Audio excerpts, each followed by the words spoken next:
CBI నాయకుల మీద కేసులు ఈ విషయంలో చాలా రాజకీయం నడుస్తుంది తెలుగు రాష్ట్రాల్లో. ఆంధ్రప్రదేశ్లో ముఖ్యంగా, తెలంగాణలో కూడా ఉమ్మడిగా ఇదివరకు కలుసున్న రాష్ట్రాలు కదా ఇవి. ఇందులో ఓటుకు నోటు అనే కేసు, ఓటుకు నోటు కేసు ఒకప్పుడు 2015లో రేవంత్ రెడ్డి అందులో అరెస్ట్ కావటం, తర్వాత బయటికి రావటం, ఆ సమయంలో చంద్రబాబు నాయుడు టేపులు విడుదలయ్యాయి అని, అవి ఫారెన్సిక్ పరీక్షకు వెళ్ళాయి అని అప్పుడు ఎమ్మెల్యేగా ఉన్న ఆళ్ళ రామకృష్ణారెడ్డి ఆర్కే దాని మీద కోర్టుకు వెళ్ళటం, ఏసీబీ కోర్టు, హైకోర్టు, వివిధ దశల్లో ఇదంతా కూడా నడిచింది కదా. ఇప్పుడు సుప్రీంకోర్టు ధర్మాసనం దాన్ని కొట్టేసింది. ఆళ్ళ రామకృష్ణారెడ్డి హైకోర్టులో ఆయనకు ఎదురు దెబ్బ తగిలింది, వాళ్ళు తీసుకోలేదు, చంద్రబాబుకి ఏం సంబంధం లేదు అని ఆ కేసు ఆ పిటిషన్ డిస్మిస్ చేస్తే ఆయన మళ్ళీ ఢిల్లీ వెళ్ళి సుప్రీంకోర్టులో వేశాడు. సుప్రీంకోర్టు చాలా కాలం పాటు విచారణ జరిపి అనేక కోణాలు పరిశీలించి నిన్న వాళ్ళు తీర్పు చెప్పేశారు. చంద్రబాబును ఈ కేసులో నిందితుడిగా చేర్చడం అనేది కుదరదు. రెండవది, ఏసీబీ విచారణ జరుగుతున్న ఈ కేసును సిబిఐకి అప్పగించాలి. ఇవి రెండు ఆళ్ళ రామకృష్ణారెడ్డి కోరికలు. దాంట్లో ఆయన ఆ రెండింటినీ కూడా సుప్రీంకోర్టు తోచిపుచ్చింది. దాని మీద అసలు మరి టేప్ రికార్డులో టేప్ కూడా అయింది కదా, అందులో ఉంది కదా, వాయిస్ ఉంది కదా, వాయిస్ ఉన్నా పట్టుకోరా అంటే, వాయిస్ ఉంటే వాయిస్లో ఏమీ మీరు డబ్బులు తీసుకొని ఈయనకు ఓటేయండి అని లేదు.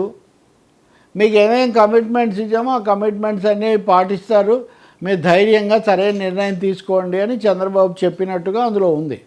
అది కూడా ఈయనే ప్రైవేట్గా ఫారెన్సిక్ పరీక్ష చేయించారు, దాన్ని కోర్టు పరిగణనలోకి తీసుకోవాల్సిన అవసరం లేదు. ఇంకా మూడవది, అసలు రేవంత్ రెడ్డి విడుదలై ఆయన ముఖ్యమంత్రి అయ్యారు, చంద్రబాబు నాయుడు కూడా తర్వాత ముఖ్యమంత్రి అయ్యారు. అందులో ఎక్కడా సూటిగా ఈ ఓటుకు నోటు, ఓటు గురించిన ప్రస్తావన లేదు. లేనప్పుడు సుప్రీంకోర్టు వేరే భిన్నంగా తీర్పు ఇవ్వడం ఎలా కుదురుతుంది? ఎస్సీబీ కోర్టు ఇచ్చిన దాన్ని తెలంగాణ హైకోర్టే కొట్టేస్తే హైకోర్టు తీర్పును మార్చాలి అని ఈయన అడిగితే వాళ్ళు ఒప్పుకోలేదు. ఇది ఊహించదగిన విషయమే, ముందు వస్తుందా వెనక వస్తుందా అని తప్ప ఈ ఓటుకు నోటు కేసు అనే దాని ఆధారంగా చాలా రాజకీయం నడుస్తుంది.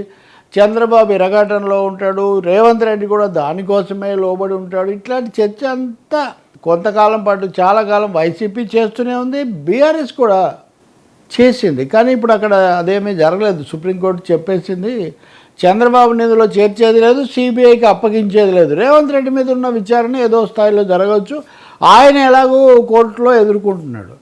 ఆశ్చర్యకరం ఏమంటే, చంద్రబాబు నాయుడు ఈ విధంగా ఉపశమనం లేదా ఊరట పొంది సంతోషించే పరిస్థితులు ఉంటే, జగన్మోహన్ రెడ్డి కేసులో మటుకు ఇవాళ ప్రతికూలమైన తీర్పులు, ప్రతికూలమైన ఆదేశాలు వస్తున్నాయి. అదేంటి అంటే, సిబిఐ జగన్మోహన్ రెడ్డి కేసులను వేగంగా విచారించాలని తెలంగాణ హైకోర్టు ఆదేశాలు ఇచ్చింది. సుప్రీంకోర్టు కూడా మొన్న కూడా వాళ్ళు వ్యాఖ్యలు చేశారు, ఆయన వాటిని రోజువారీగా విచారించండి అని కూడా ఒక దశలో హైకోర్టు చెప్పి ఉంది. ఏం జరుగుతుందనేది ఉండగా ఇప్పుడు నేను లండన్ వెళ్ళాలి, అక్కడ చదువుకుంటున్న మా అమ్మాయిని చూడడానికి కలదు అని జగన్ దరఖాస్తు చేసుకున్నారు. అలాగే విజయసాయి రెడ్డి కూడా చేసుకున్నాడు, ఆ పార్టీ ఎంపీ. వీటిని విచారించిన తర్వాత సిబిఐ న్యాయస్థానం హైదరాబాద్లో వీటిని విచారిస్తుంది. న్యాయస్థానం సిబిఐ అభిప్రాయం కోరింది, సిబిఐ పూర్తిగా వ్యతిరేకించింది.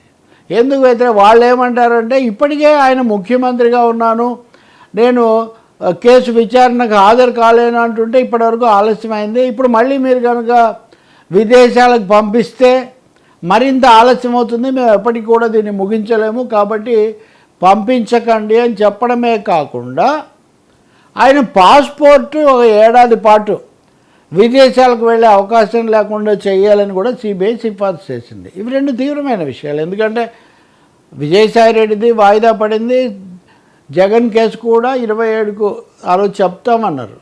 కాబట్టి ఏం చెప్తుంది సిబిఐ కోర్టు అన్నది మనం చూడాల్సి ఉంటుంది. కానీ తొందరగా ముగించాలి, విచారణ జరగాలి, జగన్ కూడా హాజరు కావాలన్న దిశలో ఇవన్నీ నడుస్తున్నట్టుగా కనిపిస్తుంది. ఇప్పుడు సిబిఐ కోర్టు తుది తీర్పిచ్చాక దాన్ని హైకోర్టులో సవాల్ చేసి, దాన్ని మళ్ళీ సుప్రీంకోర్టులో సవాల్ చేసి కొంత సమయం తెచ్చుకోవచ్చు. కానీ కేసులు వేగవంతం చేయటము, విచారణను గబగబా ముగించటం అన్న దిశలో మటుకు నడుస్తున్నట్టుగా మనకు స్పష్టమవుతుంది. ఇలాంటి సమయంలోనే చంద్రబాబు నాయుడు ప్రభుత్వం ఆంధ్రప్రదేశ్లో సిబిఐ విచారణ జరపడానికి అనుమతిస్తూ దర్యాప్తు జరపడానికి అనుమతిస్తూ నిర్ణయం చేసింది. 2018లో చంద్రబాబు నాయుడే మోదీతో సరిగ్గా సఖ్యత లేనప్పుడు విమర్శ చేస్తున్నప్పుడు సిబిఐకి అనుమతి నిరాకరించారు. ఇప్పుడున్న సిబిఐ చట్టం ప్రకారం అది ఢిల్లీ స్పెషల్ పోలీస్ యాక్ట్ కింద ఉంటుంది, సిబిఐ పనిచేస్తుంది. ఏ రాష్ట్రంలోకి సిబిఐ రావాలన్నా ఆ రాష్ట్ర ప్రభుత్వం యొక్క ఉత్తర్వు కావాలి, అనుమతి కావాలి. 2 రకాల అనుమతులు, ఒకటి ఈ ఫలానా కేసులో ఫలానా వాళ్ళని దర్యాప్తు చేయాలంటే అనుమతించడం, రెండోది మీకు ఎప్పుడు అవసరమైనా మీరు వచ్చి చేయొచ్చు అని. అంతకుముందు చంద్రబాబు నాయుడు ప్రభుత్వం ఆ విధమైన అనుమతి ఇచ్చింది, కానీ తర్వాత వాళ్ళు దాన్ని వెనక్కు తీసుకున్నారు. ఆ పరిస్థితి అలాగే ఉంది. ఇప్పుడు ఈ సమయంలో ఈ 2-3 రోజుల్లో ఆ రాష్ట్ర ప్రభుత్వం సిబిఐ ఎప్పుడైనా రావచ్చు, ఏ కేసు అయినా విచారించవచ్చు అని ఉత్తర్వు ఇచ్చింది. ఒక రాష్ట్ర ప్రభుత్వ ఉద్యోగుల కేసులు మట్టుకు మేము మా అనుమతి తీసుకోండి, మిగిలినవి మీరు నేరుగా ఏకాఏకిన మీరు చేయొచ్చు అని చెప్పారు. సో ఇది సిబిఐకి ఈ విధంగా అనుమతి ఇవ్వటము, తలుపులు తెరవటం అన్నది జగన్మోహన్ రెడ్డి మీద ప్రభావం చూపడం కోసం తీసుకున్న నిర్ణయము. జగన్ కేసులను వేగవంతం చేయడానికి అని కొంతమంది చెప్తున్నారు. ఇప్పటికే జగన్ కేసులను సిబిఐ చూస్తోంది. అది కూడా హైకోర్టులు చెప్పిన ప్రకారం. అటువంటి అప్పుడు మరి దానికోసం కొత్తగా రాష్ట్ర ప్రభుత్వం ఉత్తర్వు ఇవ్వాల్సిన అవసరం ఏమి ఉండదు. కానీ మరిన్ని కేసులు ముందుకు తీసుకురావడానికి, ఇంకా ఆరోపణలకు ఒక చర్యల వైపు నడిపించడానికి ఇలా చేశారేమో అని అనుకోవడానికి మటుకు ఆస్కారం ఉంది.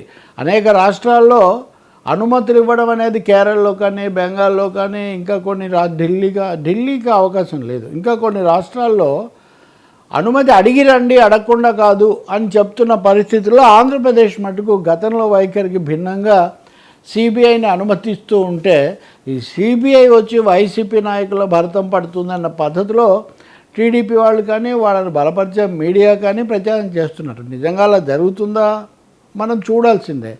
కానీ నచ్చని పార్టీలను, నచ్చని రాజకీయ నాయకులను కేసుల్లో ఇరికించి వేధించకూడదు అని మటుకు ప్రతిపక్షాలు కోరుతున్నాయి. న్యాయమైన సమస్యలు ఉంటే అది వేరు. ఆంధ్రప్రదేశ్లో ఇప్పటికే రెడ్ బుక్ ప్రకారం తప్పులు చేసిన వాళ్ళు ఎవరిని వదిలిపెట్టం అని మంత్రి లోకేష్ చెప్తున్న పరిస్థితుల్లో ఇప్పుడు సిబిఐ రావటం కూడా ఈ విధంగా దర్యాప్తులు చేసి వాళ్లకు శిక్షలు, చర్యలు పడేట్టుగానే చూడడానికి అని అంటున్నారు. మరి ఇవన్నీ ఎక్కడికి పోతాయి? అంతకంటే ముందు 27వ తారీఖు జగన్ కేసులో, 30వ తారీఖున విజయసాయిరెడ్డి కేసులో విదేశాలకు వెళ్ళడానికి అనుమతి లభిస్తుందా? విదేశాలకు వెళ్తే అక్కడి నుంచి అట్టే పారిపోతారు, మళ్ళీ రారు అని ఒక పెద్ద ప్రచారం కూడా జరుగుతుంది. ఇది ఎప్పుడు జరిగింది? ఎన్నికల ఫలితాలు అవగానే జరిగింది. జగన్ లండన్కి పోతే తిరిగి రారని, ఆయన వచ్చారు, కొంత రాజకీయం నడిచింది, అది ఉంది. ఇప్పుడు మళ్ళీ అదే ప్రచారం నడుస్తుంది. వీటన్నిటికీ సమాధానం రావాలంటే మనం కొన్ని రోజులు నిరీక్షించాలి.